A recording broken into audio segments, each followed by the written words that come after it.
Olá pessoal, tudo bom? Estamos começando mais um episódio do Presta Atenção, uma iniciativa do Ganesh Metamorfose, é um espaço de formação profissional e também de desenvolvimento pessoal através do Tantra. E reunidos aqui, a equipe incrível do Ganesh Metamorfose, então estamos eu, Paula, Wesley, Tayla, terapeutas aqui do Ganesh Metamorfose, trazendo sempre conteúdos sobre a vida, autoconhecimento, sentido da vida, enfim, conversando sobre o nosso dia a dia, mas principalmente falando de gente. E antes de trazer o tema de hoje, um recadinho aqui da senhora Paula. Oi, gente, tudo bem? A gente fala de temas da vida e você, ao ouvir, pode se identificar com alguma coisa e perceber que você tem uma dessas questões. Esse podcast não se presta a dar diagnóstico nem resolver a sua vida. É um bate-papo. A busca aqui é entretenimento, é uma conversa entre terapeutas, para outros terapeutas, para não terapeutas, mas é um bate-papo. Então, se você se perceber num dos temas e precisar de ajuda, peça ajuda. Obrigada. Maravilha! E para o episódio de hoje, então, o tema é polarização da vida. Temos uma certa percepção aqui que parece que a gente só pode ser uma coisa ou outra e que não tem intersecção, como se eu que gosto de filme de comédia, por exemplo, não possa gostar de um filme de ação, e se eu gosto de comédia e você de ação, não tem uma coisa em comum, então cada um no seu cantinho, cada um no seu quadrado. Se não entendeu, cada um no seu quadrado, jovens, joga no Google, que tem uma música especial para você ouvir. Já explicou o velho falando e já explica o que é. Não expliquei o que é, tem que ouvir para saber do que se trata, mas foi mais um estímulo, um despertar a curiosidade, um saber do que se trata. Mas maravilha. E aí gostaria, inicialmente, porque eu comecei falando ali do parece, gostaria de saber de vocês, pessoal, vocês também sentem essa polarização da vida? E se sim, como é essa percepção para vocês? Conta algo prático aí que vocês conseguem dar de exemplo do, acho que sim, por exemplo, quando eu vejo isso aqui, sinto uma polarização da vida ali. Eu acho que não, obrigada. Mais uma vez, muito obrigado, pessoal. Esse foi o episódio de hoje. Estamos aqui de novo. Que mania de acabar o podcast em 5 minutos. 30 segundos de podcast. Não, mentira, eu acho que sim, obviamente, mas eu vou deixar meus colegas falarem primeiro. Mas você começou tão bem, né? Deveria... Por isso, só para elevar o nível.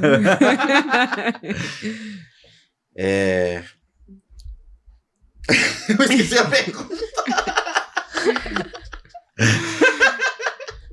Se você tem a percepção de polarização na vida, se sim, alguma coisa prática que você vê no dia a dia para você poder falar, como eu vejo isso aqui, sinto essa polarização. É que quando eu vejo. Eu sou uma pessoa assim. Esqueci a pergunta. Eu esqueci. Não, bora antes que eu esqueça novamente. Não, mas eu sou assim, eu sou essa pessoa polarizada. Eu sou essa pessoa que... Veja, da comédia romântica, não. Explica o que da comédia romântica, não. Mas eu tenho muita dificuldade de conviver com o que é extremamente diferente de mim. Dá um exemplo. Por exemplo... Qual é a Nada.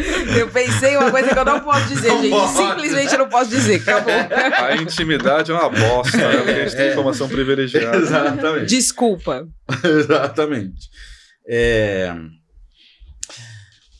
Nossa, que exemplo. Por exemplo, eu não sei dizer que... Porque eu realmente não sei o que dizer, porque mas dificuldade de conviver com pessoas extremamente diferentes de você, numa visão específica, tipo, sobre política, sobre religião, sobre relacionamento. Tudo isso aí. Ou, não, na vida, olha, eu tenho dificuldade de conviver com quem é diferente de mim minimamente. Não, minimamente não. Eu acho que não é nem acerca só de valores, mas... do funcionamento da mente mesmo. Mas assim, eu tenho muita dificuldade, apesar de eu transitar bem, de eu conviver com pessoas tanto de esquerda quanto de direita, mas quando a pessoa, por exemplo, vai para os polos, tanto da esquerda quanto da direita, os militantes, não consigo conviver com essas pessoas. Quando eu falo de religiões, então tem religiões que eu não consigo conviver com... Apesar de ter sido um líder religioso e tudo mais, e mais uma vez, transitar também nesse mundo, existe algumas específicas, voltadas ali para seitas, digamos assim. Mas que aí já não é mais religião. Se a gente vai para seita, já é outra coisa. Aí vai pra... Podemos falar sobre isso depois, mas assim, se a gente vai pra seita, já é uma outra coisa. Vai pra além da religião. Sim, relacionamento, pessoas não monogâmicas. Eu não consigo, tipo, ter amizade com pessoas não monogâmicas. Ai, por quê? Pensando no mundo universitário também, eu não tenho pessoas que eu convivo que usam mesmo que de maneira recreativa. Tá bom, você é uma pessoa sozinha, obrigada. Mas agora eu fiquei curioso. O que pega pra você não ser um desafio ou não curtir se relacionar com pessoas que têm um valor muito extremo ao seu? Então, mas nem pega, né? Essa é a questão, não pega. Eu não tô disposto a discutir, não tô disposto Não, mas o que pega é que você não tá disposto a discutir. Aonde te toca? Mas depende da coisa, né? Mas... Pega uma. Deixa eu te explicar o que é o podcast. Obrigada. Acho que entendeu. Pode falar. Vai. Fala, você porque, né? fez eu acho que você pode trazer, você fez rompimentos aí na sua vida, né? Quando você rompeu com a igreja, rompeu com parcerias que você trabalhava por questões políticas. Eu acho que isso é um exemplo prático que você pode trazer. Então, é que pra mim não tem a ver necessariamente com os valores dessa pessoa, mas sim com a mas com a forma Trânsito. com o trânsito com essa pessoa. A convivência com ela. Sabe? Tá, vamos deixar e a gente, acho que a gente vai elaborando, você vai... hora chega, vai Você vai conseguir Mas eu sou essa pessoa polarizada. Já entendemos, obrigada. Agora já não é mais sua hora de falar. Já soubemos de tudo que não funciona pra você. Pra você que está tudo do acompanhando, planeta Terra. que tinha intenção de se relacionar com Wesley afetivamente ou com uma boa amizade. Não vai dar. Agora já era. Saiba se excluir. Thailita. Eu acredito sim que tem essa polarização da vida. Eu acho que, principalmente pensando, né, no Brasil, no contexto social aí que nós temos nos últimos anos, que sempre teve uma polarização política no Brasil, mas a extrema-direita ela chegou com muita força, né, nesses últimos tempos. Então, isso fez ter polarizações de relações. Pensando em mim, na minha vida, eu sou uma pessoa que eu convivo com pessoas muito diferentes umas das outras. Eu sou meio camaleãozinho, como diz meus amigos. E eu tive um exercício também, em algum momento e eu acho que é um exercício diário, na verdade, que eu tenho. Eu acho que a época das eleições foi mais forte isso, mas de pensar essa pessoa não é isso única e exclusivamente. É algo que eu tenho que exercitar a todo momento, essa pessoa tem essa opinião, mas não significa que ela é racista, machista, homofóbica. Eu acho que esse é um exercício que eu tendo. Então, essa pessoa, ela pode ser várias coisas. Então, pensando na minha vida prática, eu acho que existe sim essa polarização e nós tendemos a fazer isso, porque, veja, aí também acho que é pano pra manga para outros episódios de pensar o quanto o contexto, a sociedade, a grande mídia traz esse lugar de opostos mesmo, de ou é isso ou é isso. Então, nós tendemos, é uma tendência sempre pensar a polarização, e eu acho que ela acontece. E aí, pensando na minha vida prática, eu acho que eu fico num exercício diário justamente por conviver com pessoas muito diferentes umas das outras. E apesar de camaleão, tem alguma coisa dessas diferenças que aí não funciona pra você? Ou é mais desafiador ter que se relacionar? Com Wesley. Exatamente isso. Eu acho que tem. Eu acho que essas pessoas que... Eu também tenho esse lugar das pessoas que são muito dos extremos, assim, e me incomoda. Eu acho que eu tenho pessoas que têm um pezinho ali e o outro pezinho bem próximo desses extremos, que já não são pessoas que estão no meu convívio diário, não são pessoas que eu converso sempre, mas que existe uma relação ainda, mas pessoas que estão muito, muito, muito, muito no extremo é difícil pra mim. Muito fanático, assim, né? Exato. E pra você, Ni? Eu acho que tem polarização, sim. Acho que a gente... E eu acho que a gente cria essa polarização exatamente porque é mais fácil. É mais fácil você estar num canto ou no outro canto. É muito mais difícil você enxergar o todo, se abrir para olhar o todo e se abrir para olhar para além daquele óbvio. Então é muito mais fácil, é muito mais confortável eu estar num extremo e conviver com aquelas pessoas ali da minha bolha, aqueles convertidos ali da minha bolha. Mais fácil em que sentido? Em todos os sentidos. Em todos os sentidos. Desde política, educação, posicionamento social, dinheiro, escolhas. Eu acho que em todos os sentidos. É mais fácil você conviver com os seus iguais. A gente é muito atraído pelo oposto. Atraído. Mas isso não quer dizer que eu convivo bem, né, que eu me mantenho. O convívio tem a ver com manter-se. Né? A atração não tem a ver com manter-se. Né? Então eu acho que tem extremos, e eu acho que tem extremos exatamente porque é mais fácil de sobreviver neles. Né? Por outro lado, eu acho que o extremo traz exatamente a ausência de diversidade. Né? Então, assim, se eu tô em extremos e fico lá porque é mais confortável, obviamente eu vou conviver com pessoas muito parecidas. Então, eu não tenho uma diversidade aqui, eu não tenho uma diversidade de olhar, eu não tenho uma diversidade de emoção que eu experimento, porque aquelas pessoas ali não vão fazer coisas às quais eu vou experimentar uma emoção diferente ou uma reação diferente. Então, não tem mais multiplicidade. E não tem multiplicidade de pessoas. Eu também gosto muito mais de estar no extremo que me agrada, que tem a ver com as minhas vontades e com os meus desejos. Mas eu transito bem e acho... Isso não quer dizer que o fato de transitar bem, que eu não acho, nossa, puta babaca aquele cara. Não se trata disso. Eu sempre vou ter o meu conceito, mas eu transito bem. E eu acho que isso tá lá na minha infância. Porque eu aprendi desde muito cedo que as pessoas não são uma coisa só. Que elas podem ser coisas terríveis e, ao mesmo tempo, coisas maravilhosas. Eu aprendi isso na minha família. Então, eu sou uma pessoa que vivo as coisas muito dentro do que eu aprendi. Muito dentro de mim, assim, da minha realidade. Eu leio a partir muito da minha realidade. E eu aprendi na minha casa, desde muito pequena, que as pessoas são terríveis e incríveis. E se dentro da minha casa as pessoas são terríveis e incríveis, eu também sou terrível e incrível. Portanto, o outro também é terrível e incrível. Então, para mim, e isso pode ser um erro, talvez seja um erro dizer isso, né? Talvez eu devesse guardar um pouco mais as minhas opiniões, mas eu sou uma pessoa expositiva, principalmente das minhas opiniões. Eu entendo e acho um absurdo alguém racista. E eu digo alguém porque eu também me coloco nisso. Na minha ótica, todos nós somos em algum lugar. E a gente tenta se desconstruir o tempo inteiro. É terrível uma pessoa racista, mas eu entendo que essa pessoa racista, ela é racista e ela não precisa ser, só porque ela é racista, ser terrível em todas as outras coisas. Então ela é racista, ela é vagabunda, ela é maldosa, ela é um péssimo pai, ela é um péssimo marido, ela é um...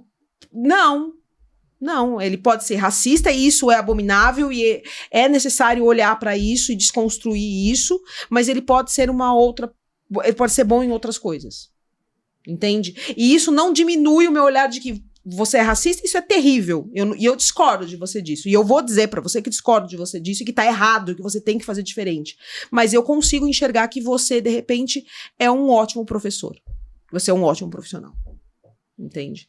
É isso, gente, que eu tinha a dizer. Tem alguma explicação biológica, fisiológica de sobrevivência ou do humano para a gente ter essa dificuldade de ver todos os lados de uma mesma pessoa, ou essa motivação para botar a pessoa num balaio só por conta de uma característica ou de um comportamento, como a Paula colocou? Quer dizer, se eu identifiquei que a pessoa é racista, por exemplo, eu crio um combo ali na sequência, sabe? Tem alguma explicação para a gente... Primeiro, polarizar e rotular, e aí se a pessoa tem um comportamento, a gente já qualifica ela tudo num lugar só? Isso acontece porque a gente tem muita dificuldade, o ser humano, né? Nós temos muita dificuldade de separar coisas. A gente tá falando de uma coisa e daqui a pouco a gente começa a falar de outra que parecem iguais, mas não são. Por exemplo, discordo e tem evidências, mas enfim, de que a gente se atraia pelo oposto. Atrai em que sentido? Essa questão, qualquer sentido. A gente nunca vai se atrair pelo oposto. Veja, e Dulce, que a gente está falando dessas polarizações, do diferente. Eu nunca vou me atrair, nunca vou me sentir atraído, dependente de atração intelectual, atração afetiva, né, por algo que seja completamente diferente de mim. Tá bom. Não vou.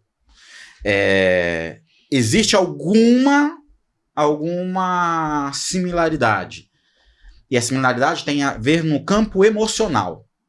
Então, mas pessoas introvertidas, por exemplo, relacionamento afetivo, tendem a gostar de pessoas extrovertidas. Realmente. Mas exatamente por causa daquela falta, isso daria também um outro podcast, né? O encontro das neuroses, um encontro daquilo que me falta no outro. Mas essa diferença comportamental não quer dizer que eles estão diferentes emocionalmente. E essa emoção, essa diferença, essa semelhança emocional, a gente sempre está buscando similares. E aí, quando a gente vai para o comportamento e a gente vai para esse coletivo, para essa coisa da espécie, e aí sim a gente vai se encontrar com bandos e vai se organizar em bandos que me traga segurança. Então eu vou sempre procurar no bando, eu sempre vou procurar em sociedade pessoas similares a mim. Mas são pessoas que... eu convivo com pessoas que votaram no Lula e votaram no Bolsonaro. Pessoas completamente diferentes. Mas existem algo, para além desse comportamento que é polarizado, existe algo emocional aqui que me conecta a elas. Seja um vínculo familiar, seja um vínculo de que, cara, essa pessoa votou no candidato X, mas é extremamente caridosa, é extremamente família. Ou seja, são pessoas que têm valores emocionais muito importantes para mim. Então, enquanto emoção, a gente nunca procura diferente. Nunca. Mas isso que você colocou já é um olhar um pouco múltiplo, né? Quando você olha... Não, com certeza. Ele votou naquele candidato que eu discordo, mas ele é caridoso. Você já pressupõe que você tá olhando para além. Tá olhando além, sim. Né? Isso é um exercício. Já é. E hoje a gente atravessa um movimento de que ele votou naquele candidato, eu nem quero saber se ele é caridoso. Sim, eu não quero saber mais sobre isso. Sim, eu já corto. Aí essa pessoa merecia, né? Não vou nem falar nada, porque aí vou ser cancelado. Mas é exatamente isso. A gente tem...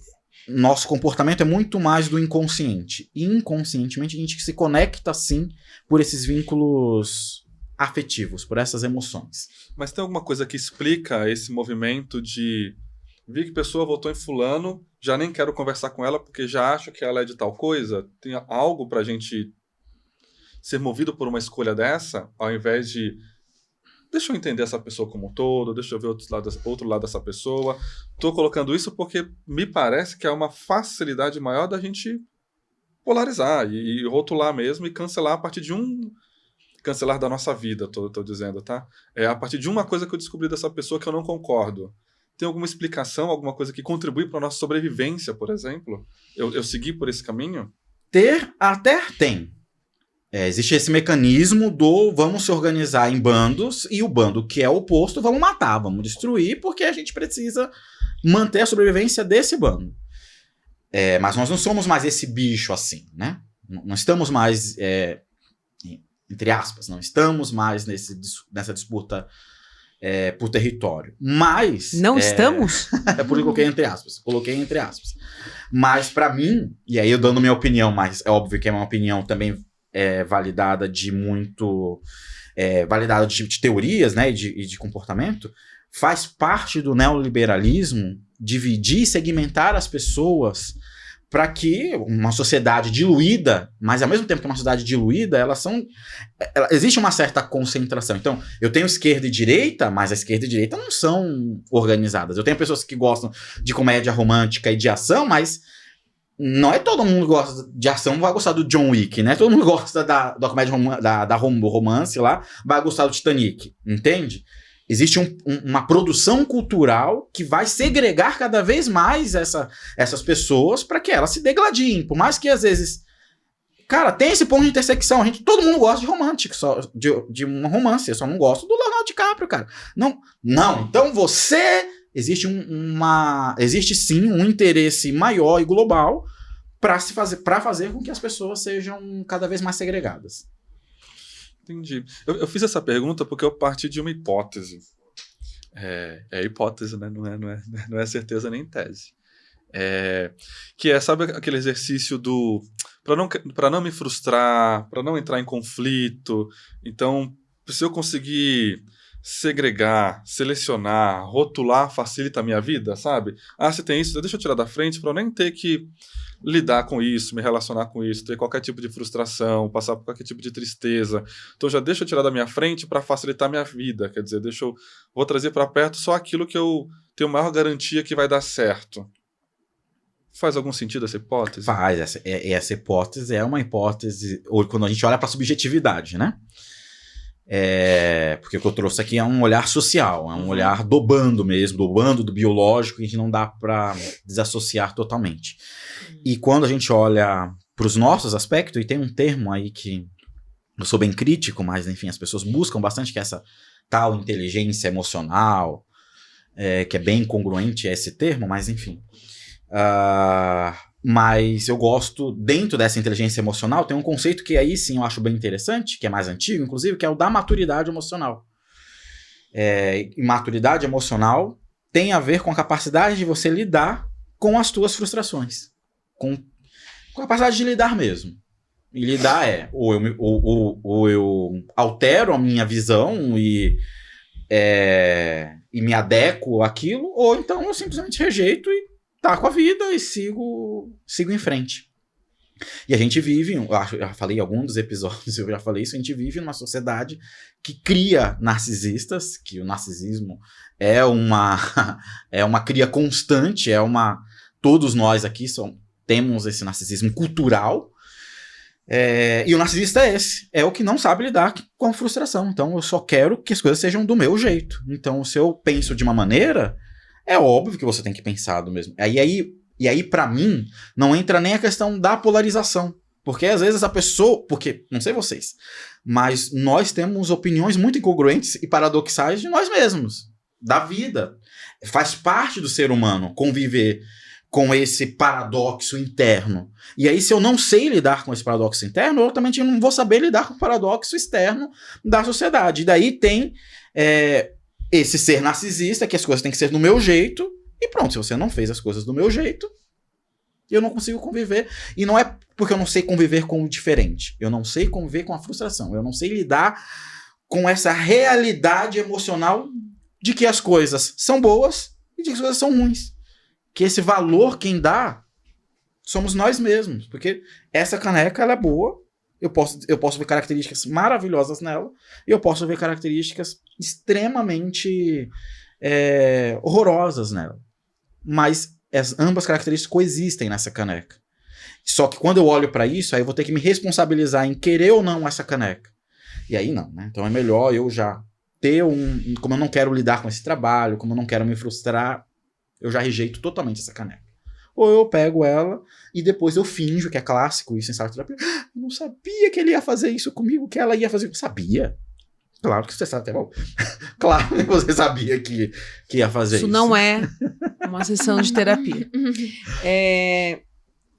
Eu acho que de tudo que o Wesley trouxe, e é biológico, é fisiológico, que ele está trazendo essas explicações, mas são, no dia a dia, não é para onde a gente vai.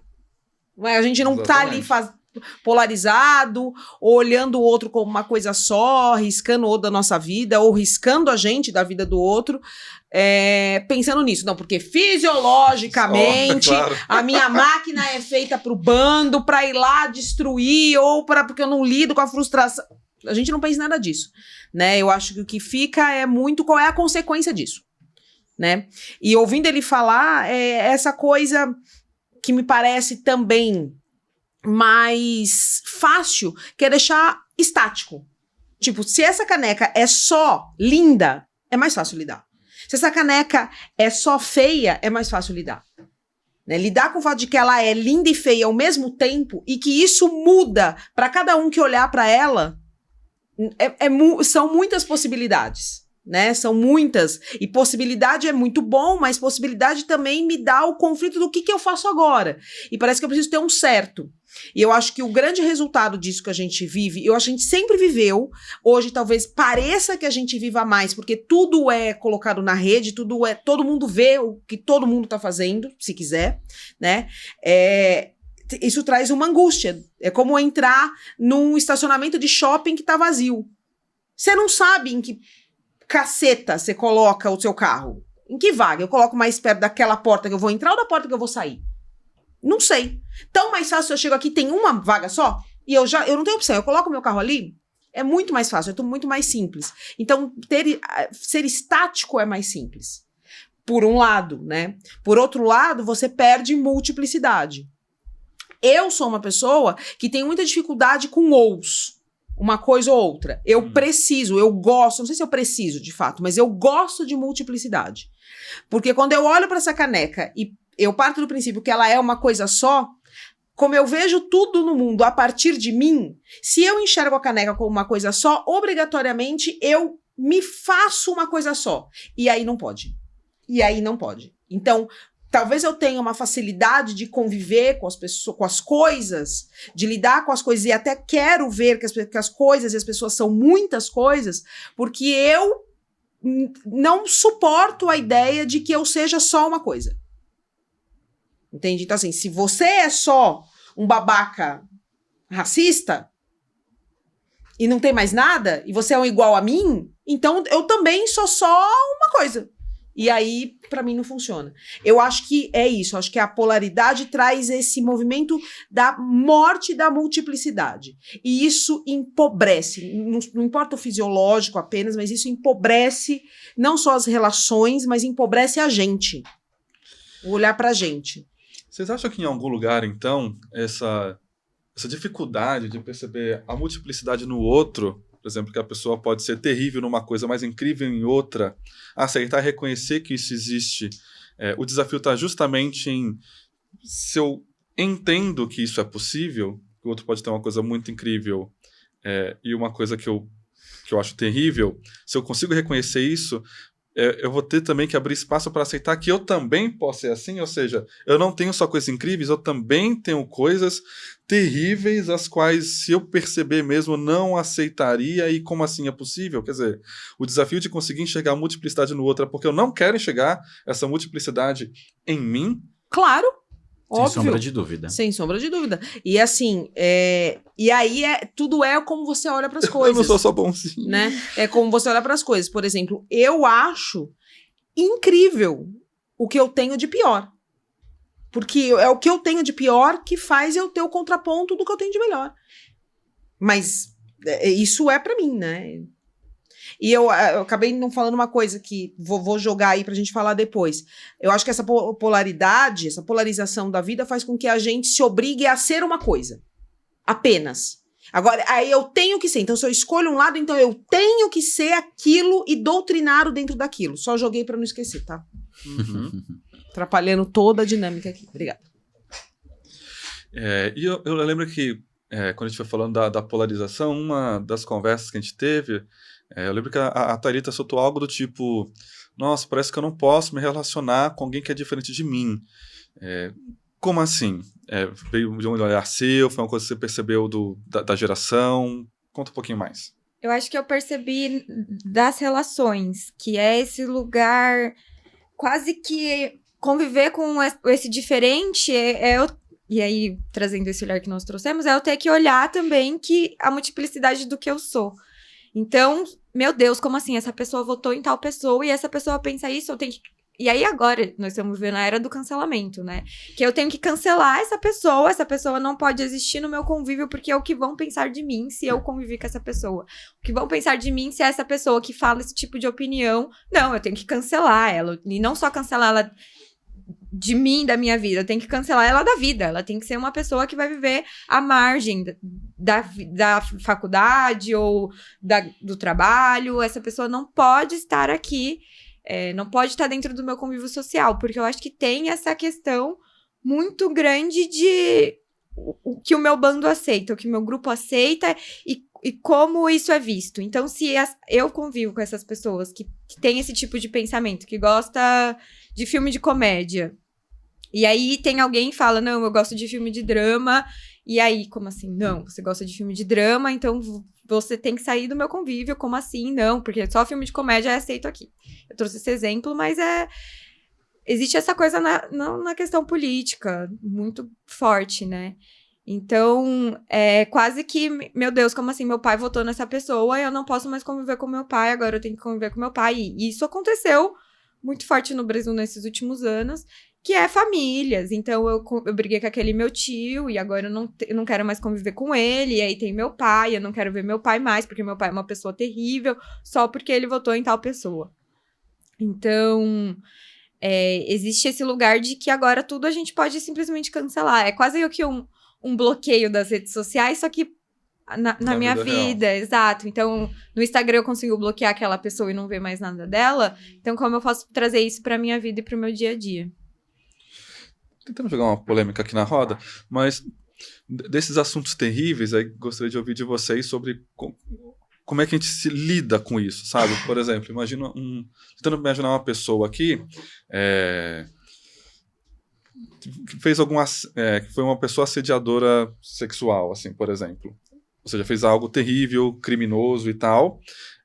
Mas, como é que eu observo também, consigo enxergar alguma coisa de positiva nessa pessoa? Por exemplo, vou pegar um masculino, tudo bem? Fez o assédio sexual e tal, terrível, criminoso, tem que se responsabilizar e pagar por isso, mas a pessoa em algum lugar foi ou um bom profissional, ou, sei lá, um cuidado com animais, fez alguma coisa positiva. Há um desafio aqui do tipo, não, eu posso enxergar algo positivo nessa pessoa, mas não deslegitima o negativo que ela fez e que ela tem que se responsabilizar por isso e passar pelo processo necessário, se foi criminoso, por exemplo, ser julgado e assim por diante. Como é que a gente lida com isso? Quer dizer, porque a gente está trazendo aqui que a pessoa pode ter algo positivo ou negativo, e a grande questão aqui é como é que eu consigo considerar os dois, e sem um não deslegitimar o outro. Quer dizer, não é porque a pessoa tem coisas bacanas que ela deixou de ter as coisas terríveis. E também não é porque ela tem coisas terríveis que ela não pode ter essa coisa positiva aqui. Como é que é lidar com isso? Eu gostaria que você começasse, porque inclusive para você que foi uma pessoa que já, eu desde criança eu aprendi que a pessoa pode ter coisas terríveis e positivas, e eu consigo lidar com isso. Como? O que virou de chave aí? Como é que você aprendeu internamente para conseguir levar isso? Não faço a menor ideia, né? Você tá fazendo uma pergunta que se eu soubesse, eu já tava treinando pessoas, que deve ter quem gostaria disso. Estaria rica, não estaria aqui. Né? Mas não faço a menor ideia qual foi a chave que virou. Provavelmente sobrevivência. Provavelmente eu tive que aprender isso, né? Para sobreviver ao lugar hostil em que eu vivia. Provavelmente, não sei, talvez o técnico consiga dizer depois. Mas eu acho que é sempre sobre você, né? Eu conseguir ou não vincular ou desvincular uma percepção, né, e manter a consciência dessa percepção, mas abrindo para outra, é sobre você, é sobre as suas projeções dessa pessoa. Eu fui advogada antes de ser terapeuta. E assim, não importa. Você pode estar falando com o pior assassino. Ele tem direito à defesa. Ponto final. Você está ali para conversar sobre aquilo. Apenas aquilo. Então, é necessário um lugar de represamento. Percebe que represamento não significa inconsciência. O fato de eu reconhecer que um estuprador é uma pessoa terrível nesse sentido e que, de repente, pagou o que deveria para a sociedade, isso não muda que ele é uma pessoa que tem que ter alerta sobre ele. Ele mesmo tem que ter alerta sobre ele, né? Tem uma questão aqui. Mas isso não muda que, de repente, ele seja um ótimo profissional de TI, por exemplo. E nada contra TI, tá? Foi só o que me veio à cabeça agora. É um puta profissional de TI. Então, eu não vou reconhecer ele um bom profissional porque ele é um estuprador, ou foi um estuprador. Eu tô dando um exemplo terrível, mas é isso, é um represamento, né? E represamento não é inconsciência. Não é então, não, para eu reconhecê-lo um ótimo profissional, eu tenho que esquecer que ele foi um estuprador. Não. Do mesmo jeito que eu não vou lembrar o tempo inteiro que ele é só isso e vou olhar para outra coisa, eu também não vou esquecer. É isso, nós somos muitas coisas. Mas, de novo, para eu reconhecer isso, eu preciso partir do princípio que eu também sou. E quando eu não consigo fazer isso, eu estou projetando que, como assim um estuprador tem coisas boas? Não pode, porque eu, que estou projetando nele, não sou assim. Né? Se eu reconhecer que alguém tem o ruim e o bom, eu preciso reconhecer que eu também tenho. E aí dói. E aí não dá. Entende? E é melhor. E aí vem isso, é melhor eu ser uma coisa só. E se eu sou uma coisa só, fica mais fácil lidar. Né? Eu entendo, então, que para me manter nessa coisa só, eu tenho as obrigatoriedades. Então, se eu sou bom, eu sou só bonzinho. Então, aí eu tenho uma série de obrigatoriedades que eu tenho que seguir para manter, né? Para ser só bonzinho. Para comprovar. Para as pessoas me enxergarem só boazinhas e me julgarem assim e me manterem naquele grupinho. É isso. Mas não sei te responder a chave que vira, não. Não vira chave. Essa é a questão. Não vira chave. Que bom, responda. Como é que eu lido? Lidando. Como é que eu resolvo? Resolvendo. A grande questão é que a gente não quer ter esse trabalho. E aí, e se a gente não quer, é a nível das personalidades, da forma como a gente se configura enquanto ser humano, identidade. Porque dá muito trabalho. Gasta energia, lembra? Pensar gasta energia.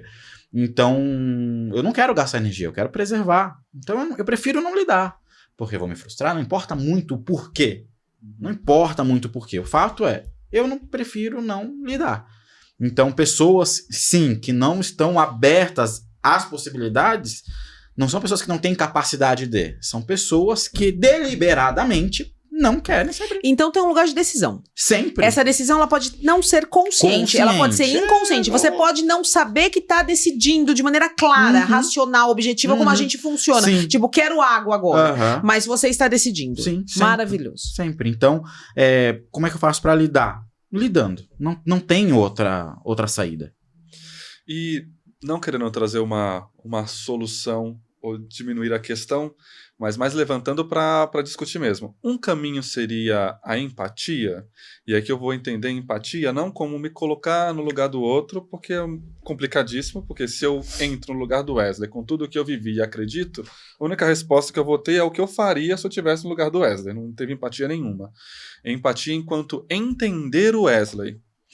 Entender porque ele tem essa coisa terrível, aquela coisa legal, respeitar, de alguma forma, a sua história, o que não quer dizer que eu passe a concordar. Eu te entendo um comportamento que eu não concordo. É possível isso? Um caminho seria essa empatia de eu conseguir descolar um pouco de mim para conseguir entender você, e entender não significa que eu concorde, mas se eu conseguir em algum lugar entender e até respeitar você enquanto pessoa. Essa parte da empatia, necessariamente, eu vou deixar para quem mais é da filosofia, das sociais, porque enquanto biológico, não tem isso não. Enquanto biológico, tem o que eu ganho com isso. A grande questão é que a gente não vê ganhos em conviver com diferentes. A gente só vê ganhos convivendo com pessoas que são similares. E é uma grande mentira isso. Veja, uma grande mentira, mas para a pessoa faz todo sentido. Para a pessoa que está ali dentro. O fato é que tem que tornar consciente o porquê daquilo. Por que me incomoda? Por que essa pessoa... Por que essas características me incomodam? Mais do que isso, essa pessoa, apesar de... Todo mundo tem relacionamento... todo mundo que se relaciona faz concessão. Não existe ninguém que se relaciona e não faz nenhum tipo de concessão. A questão é, para quais tipos de coisa eu faço concessão? Tudo bem, eu posso fazer uma concessão para não deixar a toalha aqui em cima da cama. Mas eu não vou abrir uma concessão para conviver com uma pessoa racista. A questão... E às vezes eu abro... E o oposto também é verdade. Eu abro mão de conviver com uma pessoa... para mim, acho abominável, é horrível, mas eu prefiro conviver com essa pessoa racista do que essa pessoa que não deixa a toalha no chão. Ou a toalha na cama. A grande questão é o que é valoroso pra você. O que tem enquanto satisfação pra você. Eu não sei. Eu acho que essa história da empatia vai depender do conceito que cada um vai ver de empatia, né? Do dicionário, o seu próprio, como você exercita, o do coach, o da psicologia, enfim, vai depender do conceito. Se a gente partir do princípio, para mim, de novo, tá? Minha opinião, da princípio da empatia como entender o outro, eu acho que depende. Depende do que é. Eu acho que é fácil você entender, conseguir entender algumas coisas. Aquela pessoa é, sei lá, racista. Temos um racismo estrutural. É natural.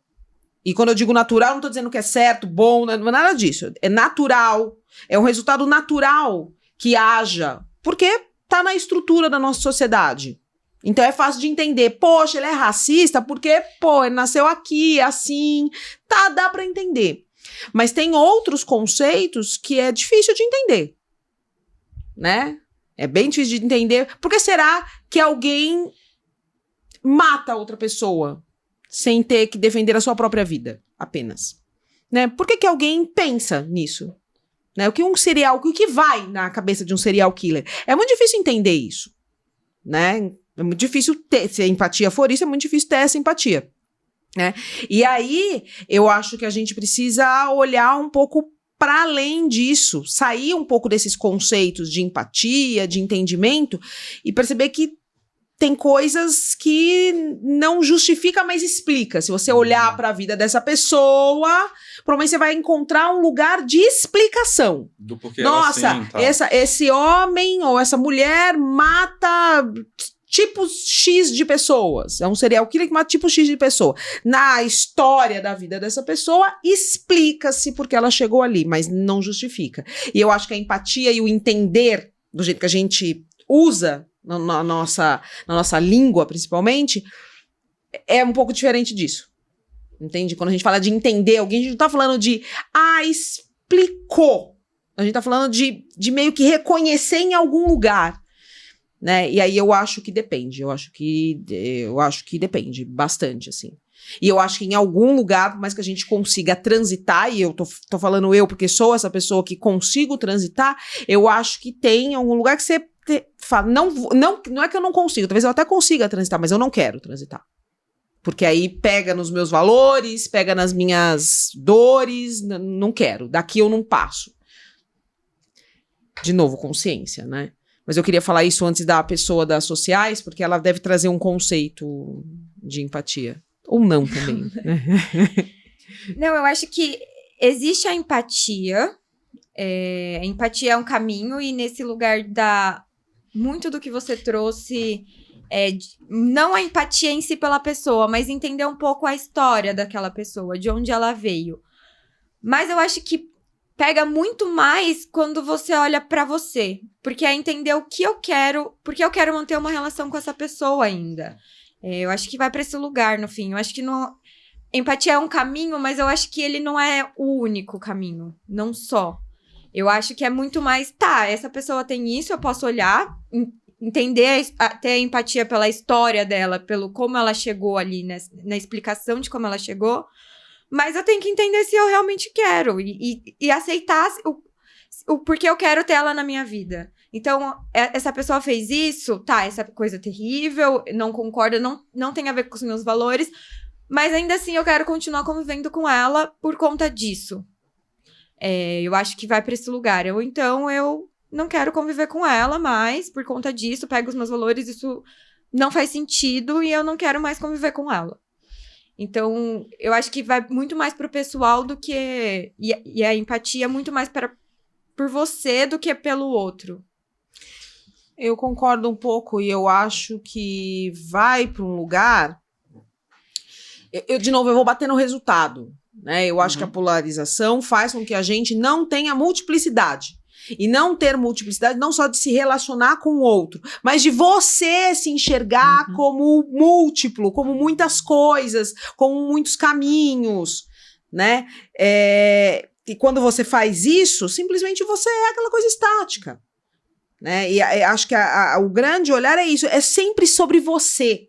Não importa para onde está a tua lente, não importa não importa em qual dos opostos, se é na política, à direita ou à esquerda, se é no racismo, se é no machismo, não importa. Importa que é sobre você, entende? Você, ao olhar a vida assim, você encurta o teu repertório.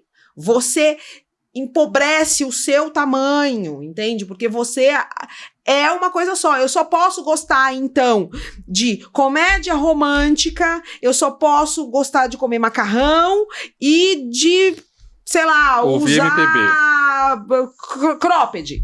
Porque se eu não faço isso, eu não sou mais parte desse grupo que tá aqui. Eu não posso, de repente, adorar o cropped, mas hoje querer sair com um camisetão.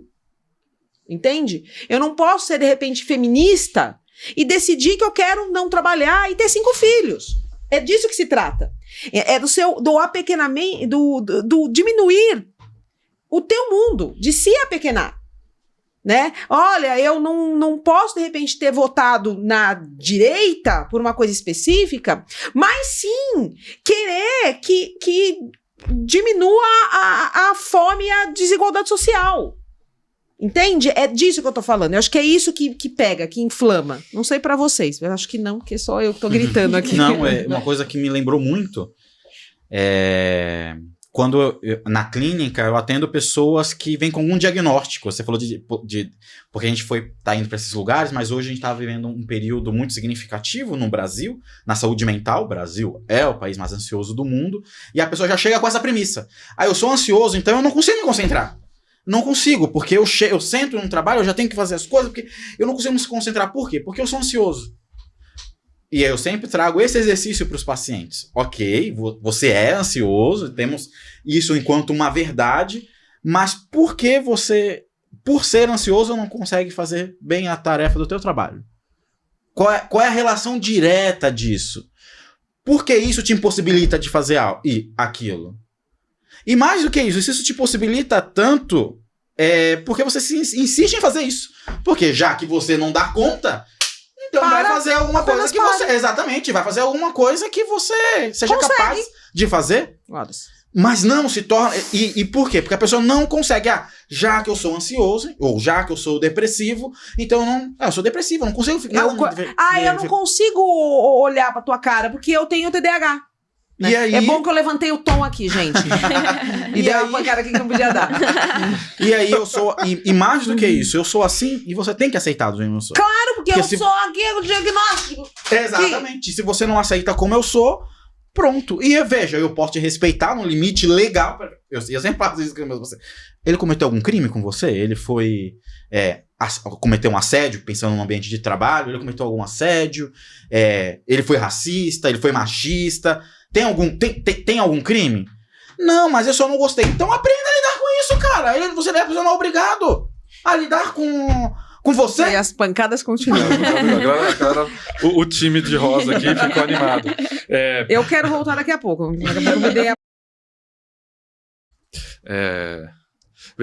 Ver se faz sentido essa inferência que nossa, desafiador perceber no outro a multiplicidade de tudo que ele pode ser, porque se eu entendo que o outro pode ser bom e ruim, caramba, quer dizer que eu tenho que olhar pra mim e entender que eu também tenho os meus bons e principalmente os ruins, que são muito difíceis de aceitar. Então, rotular você é mais fácil, porque fica mais fácil eu lidar comigo.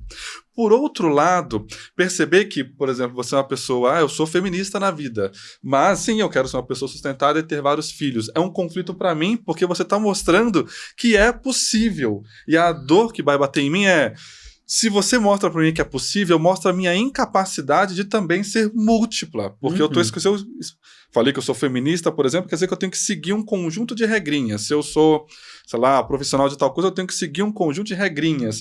E você mostrar que tem uma multiplicidade, que você existe e que a coisa pode acontecer, só mostra a minha incapacidade de, não incapacidade de ser múltiplo, mas de aceitar e legitimar que eu tenho minhas multiplicidades também, que eu só não topo expor por medo do julgamento do outro, Você me coloca de frente, você me coloca de frente com as minhas limitações. É a velha frase que sempre sai de ai, é que eu não consigo, porque é tão difícil. Você fez porque foi mais fácil. É que pra você foi fácil. O cacete, tá? Tudo que você não faz e eu faço porque eu me empenho mais do que você. Simples assim. Entende? E aí agora já vão falar que eu sou meritocrata. É, isso eu ia falar, eu ia chegar, mas nem tudo, mas sim, porque... Sim, mas de uma vamos maneira... olhar o contexto. Sim, o contexto que a gente tá falando é isso. Sim. O contexto emocional. Todos nós aqui temos as mesmas capacidades emocionais. Ponto. É disso que eu tô falando. Sim. Entende? Não, deixar isso eu claro. pedi a palavra de volta, já não lembro mais por quê, exatamente. E esqueci mesmo. Tchau. Muito bem. Aproveitando o esquecimento, então, para dar um direcionamento e também para, olha só, o finalzinho, Não acredito. concluindo o nosso Não. bate-papo. Agora que a gente estava aqui, tanta coisa ó, que bom que a gente tá nesse clima de quero mais. Porque adiantando, é o nosso último episódio aqui dessa primeira temporada do nosso podcast. Para quem gostou, não se preocupe, porque a gente quer mais, espero que vocês queiram mais também para ir para a segunda temporada. Mas para fechar essa nossa primeira temporada, o episódio de hoje, com aquela nossa tradição, que é Momento Dica, para a pessoa que gostaria de ampliar, sabe, ou lidar melhor com essa polarização, ou sair dessa polarização da vida, sabe? Eu tô aqui no exercício do, eu quero mais, sabe? Eu quero me satisfazer, eu não quero me limitar. O que vocês teriam aí de orientação? Eu lembrei o que eu ia falar. Que bom, olha aí. Eu lembrei o que eu ia falar, mas pode ser como uma dica. Dei o tapete. Pode ser como uma dica, tá? Eu recebi um paciente esses dias que veio muito preocupado se ele conseguiria fazer terapia com uma mulher, porque ele já chega se intitulando racista, machista, homofóbico, ele já chega se intitulando isso.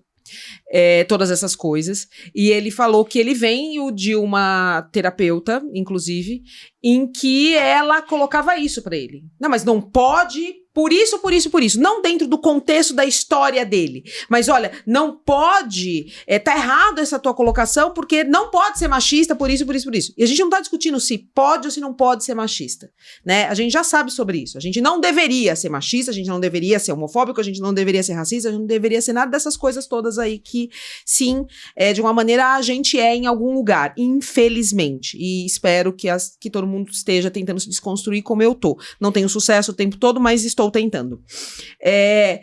E aí eu ouvi aquilo e respondi pra ele que eu tava ali fazendo o meu trabalho, que o meu trabalho ali era ser terapeuta dele, e não ser namorada dele, amiga dele, né? Não ia entrar nesse mérito. Que sim, que toda vez que esse tipo de tema aparecesse, em algum momento eu ia balizar. Você percebe que isso aqui, de repente, te limita e que, de repente, tem a ver com esse teu olhar, mas desde que tivesse contexto com a questão que ele estava trazendo, a questão da vida dele, e não uma militância, e não cagar uma regra, tacar o dedo na cara dele e ficar ali falando sobre o fato em si.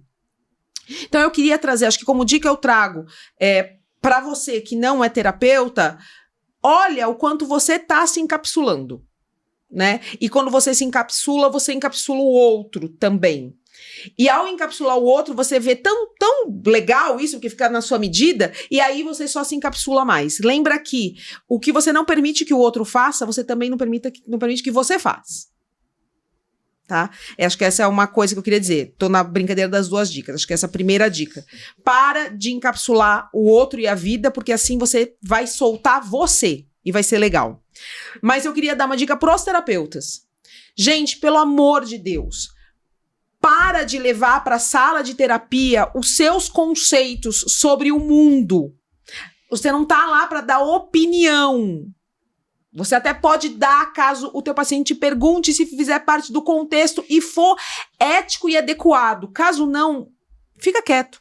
Não importa, esse paciente pode estar falando coisas terríveis para você e você vai lidar com o seu humano fora dali. Você vai levar isso para tua supervisão, para tua sessão de terapia, é com você isso. Mas com ele ali, não é o teu papel, não é o teu papel de terapeuta ficar colocando em xeque se ele é racista, machista, homofóbico. Não é esse o lugar. E isso não legitima que essas coisas são certas de acontecerem, mas ali não é o teu lugar. Como ali também não é o teu lugar de ser juiz, né? Ali não é o teu lugar.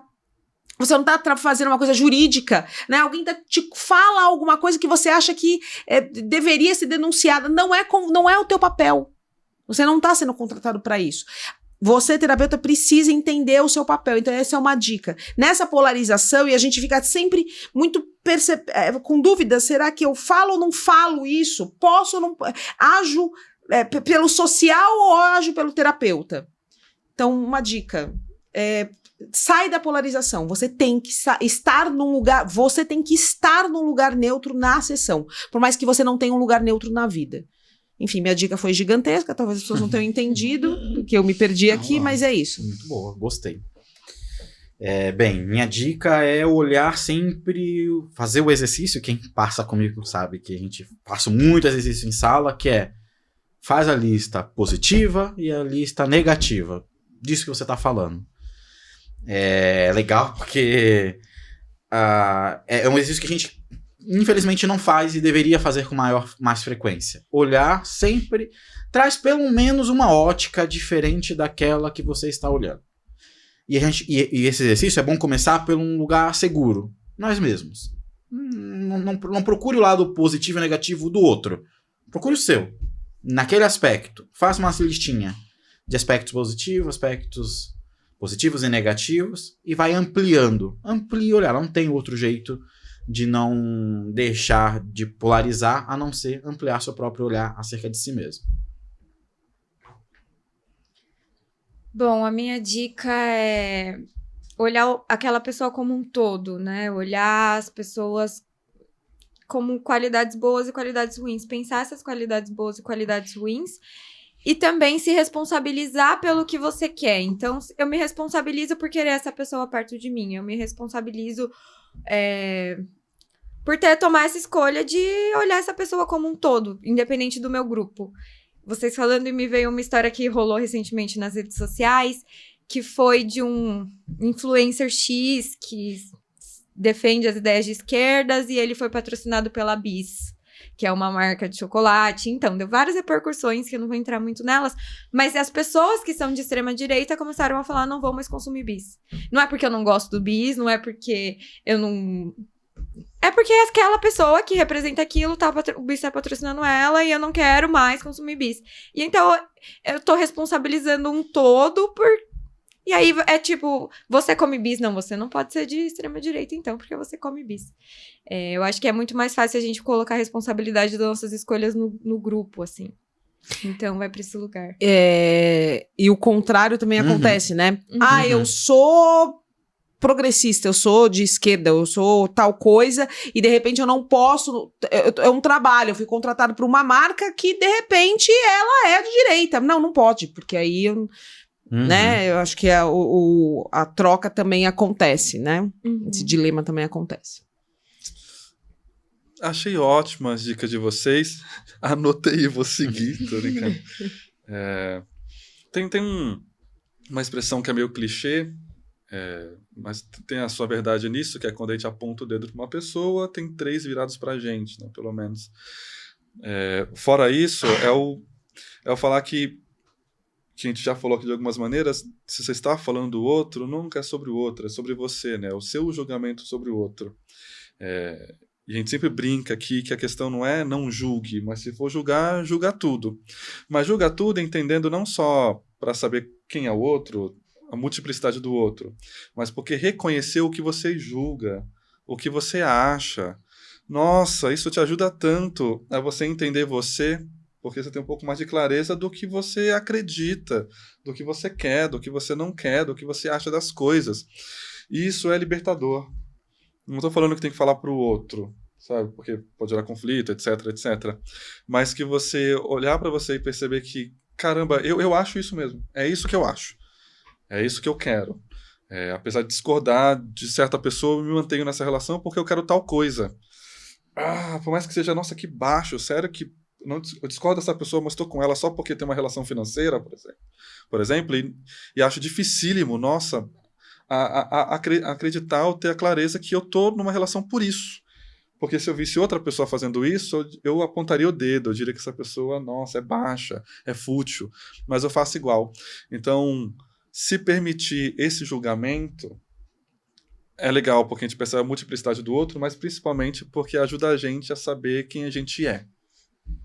E, puxa, é muito legal saber quem a gente é. Bom. Muito obrigado, gente. Eu queria falar uma coisinha. Por favor. Você já avisou que é o nosso último episódio da temporada. Sim, ó, lágrimas. Então a gente vai, assim, é o último episódio dessa temporada, mas a gente vai vir com uma segunda temporada. Então vocês que assistiram, mamãe, por favor, vocês que assistiram, seguiram, gostaram ou que não gostaram, não importa, e quiserem mandar temas para as próximas temporadas, por favor, fiquem à vontade. Principalmente você que não gostou dos temas que a gente trouxe aqui, fala qual tema você quer, que tema você gostaria de ouvir a gente falar, tá bom? Só isso que eu queria dizer, muito obrigada. E eu gostaria de agradecer a presença de todos vocês, é sempre um prazer inenarrável estarmos juntos, como o tempo passa rápido. Eu não diria tanto assim, prazer. Ai, foi falso aqui agora, isso, sorriam, lembra do Pix que a gente mandou pra vocês. Cadê? O meu não chegou, eu gostaria... Mandem dinheiro em vez de agradecer. Muito obrigado, gente, e que a gente se encontre na próxima temporada e que ela seja tão incrível, gostosa, fabulosa, prazerosa, cintilante, como foi essa aqui também. Para quem nos acompanhou, muito obrigado, que a gente continue juntos por aí. Para qualquer dúvida, comentário, ideias, joga aqui também, que a gente gosta de conversar e ter essa troca com vocês. Muito obrigado, pessoal. Até a próxima temporada.